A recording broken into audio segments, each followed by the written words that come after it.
GHMC commissioner ఆమ్రపాలికి Telangana high court బుధవారం నోటీసులు ఇచ్చింది. ఆమెతో పాటు పర్యావరణ, భూగర్భ గనుల శాఖల ముఖ్య కార్యదర్శులకు కూడా నోటీసులు జారీ చేసింది.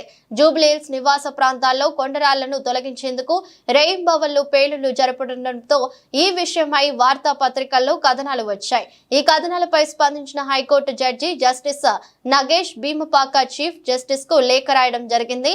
రాత్రి పగలు అనే తేడా లేకుండా దాదాపు 10 పేలుళ్లు జరిపి బండరాలను తరలిస్తున్నట్లు ఆయన తన లేఖలో పేర్కొన్నారు. రాత్రి పూట పెద్ద శబ్దాలు వస్తుండటంతో సమీప ప్రాంతాల్లోని ప్రజలు తీవ్ర ఇబ్బందులు పడుతున్నారని లేఖలో రాశారు.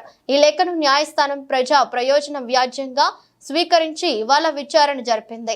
అనంతరం పర్యావరణ, భూగర్భ గనులు, పురపాలక శాఖ చీఫ్ సెక్రటరీలతో పాటు జీహెచ్ఎంసీ కమిషనర్లను ప్రతివాదులుగా చేర్పించింది. ఈ పేర్లపై వెంటనే వివరణ ఇవ్వాల్సిందిగా వారికి నోటీసులు జారీ చేసింది.